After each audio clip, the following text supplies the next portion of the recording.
नमो नमः। नमो ब्रह्मण्यदेवाय गो ब्राह्मणहिताय च कृष्णाय हृदिताय गोविन्दाय नमो नमः।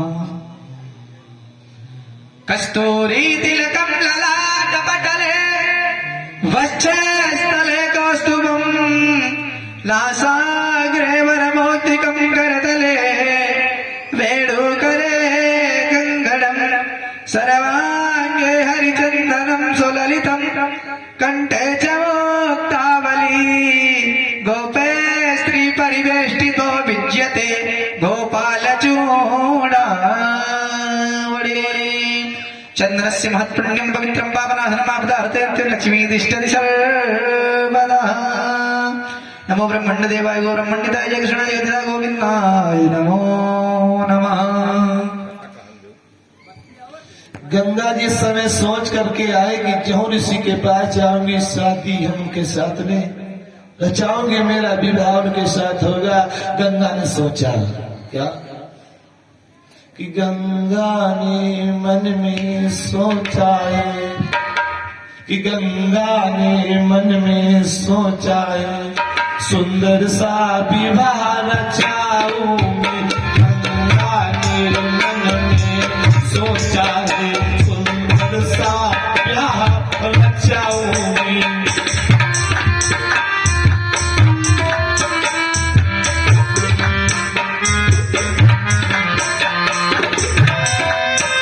गंगा ने मन में सोचा है, सुंदर सा विवाह रचाऊंगी।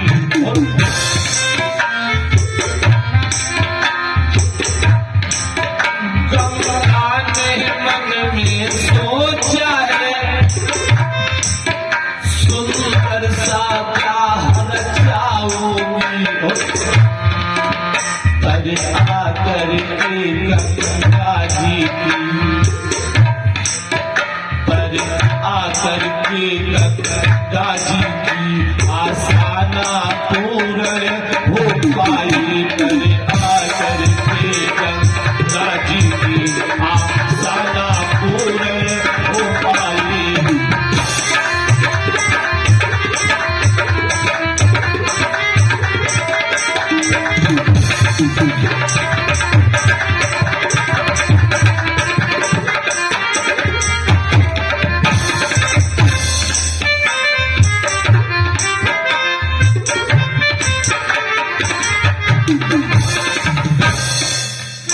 जिस समय सभा के मध्य में गंगा आशा लेकर के आई, जहूं ऋषि के पास जाऊंगी, उनके साथ में विवाह रचाऊंगी। लेकिन सभा के मध्य में जब गंगा आई, उनकी आशा जब पूर्ण नहीं हुई, गंगा ने विचार किया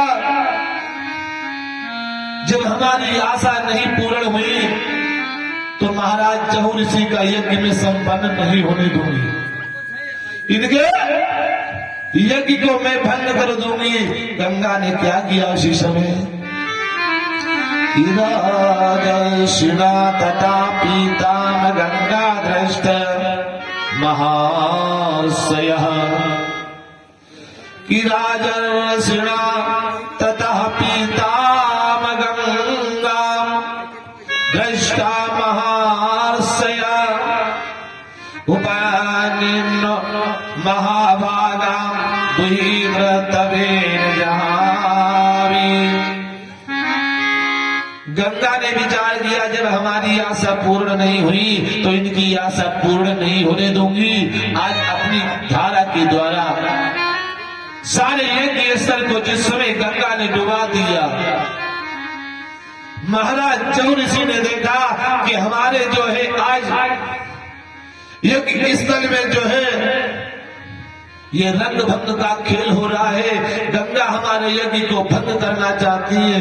तो भगवान का नाम लेकर के जिस समय आज महाराज जहूं ऋषि ने क्या किया कि ले करके प्रभु का नाम वही, ऋषिराज ने क्या किया कि ले करके वही, ले करके प्रभु का नाम वही गंगा को पान किया।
ने जिस समय पी गए, गंगा की धारा लुप्त हो गई।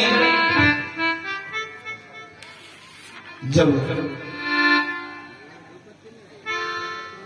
गंगा की धारा लुप्त हो गई, सभी ने विचार किया अब गंगा कैसे आएंगी। तो आज जौ ऋषि का विवाह कावेरी के साथ कराया गया। उसके बाद में महाराज जौ ऋषि ने अपने आधे अंग के द्वारा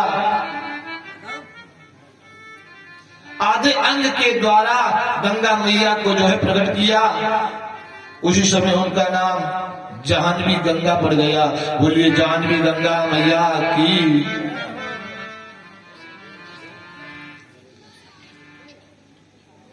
तो इस प्रकार से जन्मेजय जी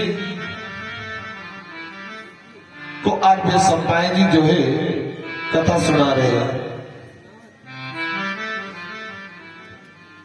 और जन्मेजय जी ने पूछा, महाराज ये बताओ कि परशुराम जी ने क्षत्रियों का संहार क्यों किया?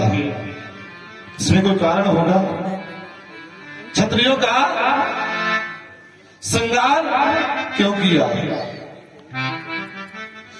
एक गाधी नाम के संत हुए, उनकी पुत्री का नाम जो है सत्यवती है। सत्यवती हमने कहा था कोई एक नहीं है, सत्यवती अनेक है। गाध की पुत्री का नाम जो सत्यवती है, भृगुनंदन के पुत्र जो ऋचिक ऋषि जो है, ऋचिक ऋषि के साथ में सत्यवती का विवाह कर दिया। जब सत्यवती के साथ में विवाह कर दिया, सत्यवती अपने पति के धर्म को निभा रही है, क्योंकि पत्नी का धर्म एक ही है, पति से बढ़कर कोई संसार में देवी देवता नहीं है। अपने पति के चरणों में हमेशा वो सत्यवती मन को लगाए रहती है। एक दिन महाराज ऋचिक बोले, प्यारी हमारा कहना है। उन्होंने तपस्या के द्वारा दो चरु बनाए, दो प्रसाद जो है बनाए, और उन्होंने कहा कि ये प्रथम भाग जो है अपनी मां को दे देना, जिससे उनके संतान ऐसी होगी जो क्षत्रिय का संहार करेगी। एक जो प्रथम चरु है अपनी मां को देना, जैसे ही मां तुम्हारी चरु को ग्रहण करेंगी, तुम्हारी माता गर्भवती हो जाएगी, और जो तुम्हारी मां की उदर से संतान होगी उसके द्वारा क्षत्रियों का संहार होगा, क्षत्रिय परास्त हो जाएंगे। इधर जैसे ही ऋचिक ऋषि जो है ने कहा, तो ये दूसरा वाला प्रसाद जो है चरु है, ये अपने आप को, ये तुम्हें ग्रहण करना है। इतनी बात सुनी, सत्यवती ने वो चरु दोनों रख दिए। महाराज ऋचिक तपस्या करने को चले गए। इधर क्या हुआ, गाद जो है भ्रमण करते हुए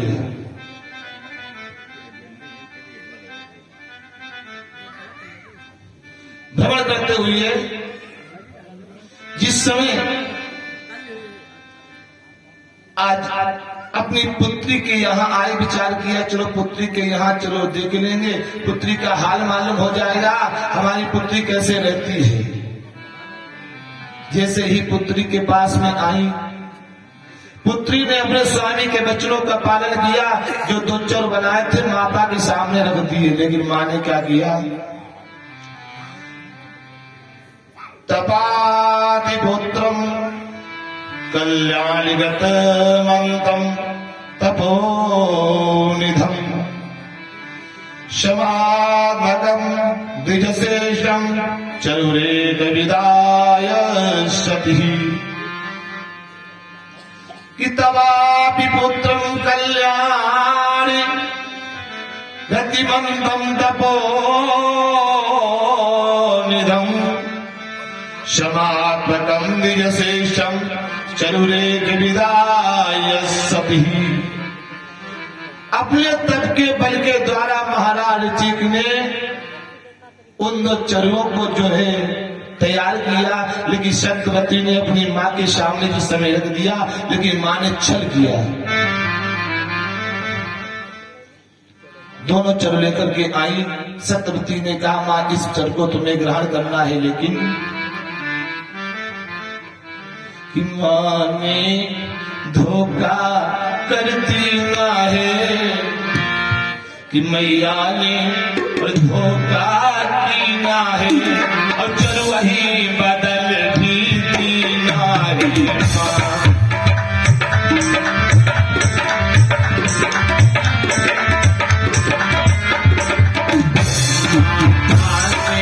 धोखा की ना है, जननी ने धोखा की ना है, चल वही बदल भी ना है।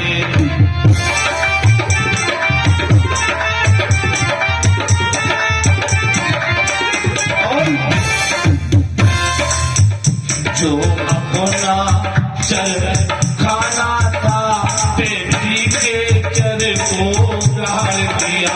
जो अपने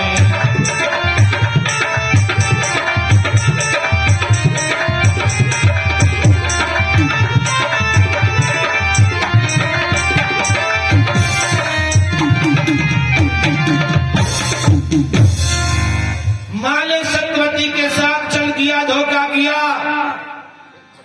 जो प्रथम चर माँ को खाना था, आज माँ ने उसको रख दिया, लेकिन अपनी पुत्री के चर को खा लिया।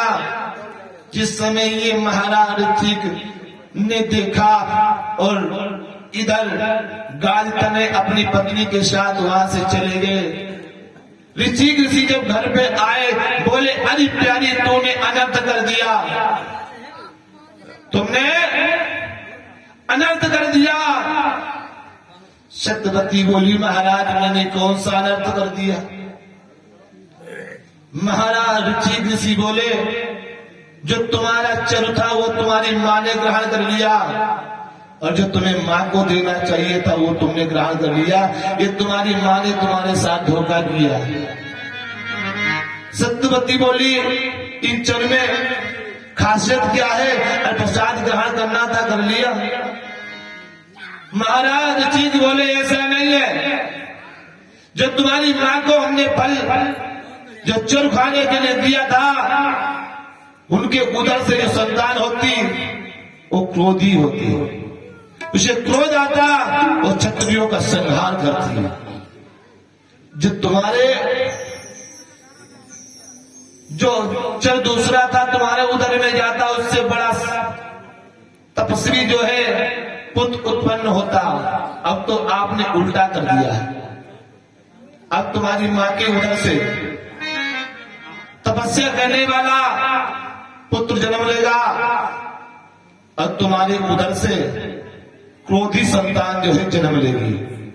जब इतना कहा, सत्यवती ने चरणों पर मस्तक को डाल दिया, बोले, हे स्वामी, आप चाहें तो सब कुछ कर सकते हैं। आप सब कुछ कर सकते हैं, क्योंकि आप तपस्या के बल में इस चर को बदलने का उपाय दूर रहा, तो आप तो ब्रह्मांड को बदल सकते हैं। और बोली कि हमको न लाल ऐसा चाहिए, कि हमें लाल ऐसा नहीं चाहिए जो कि मुझको न लाल ऐसा चाहिए जो क्रोध स्वभाव का हो जग में।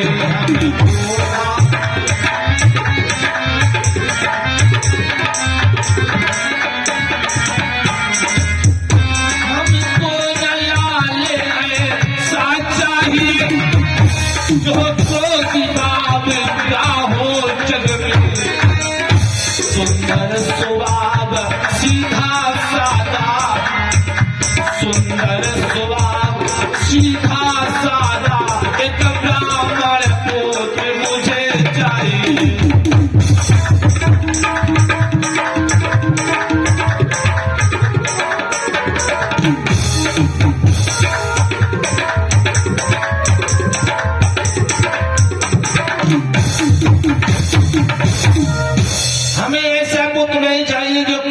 हमें सीधा स्वभाव वाला ब्राह्मण पुत्र चाहिए। तो ऋषिक महाराज बोले हाँ चलो जब आपकी इच्छा है ऐसा होगा, लेकिन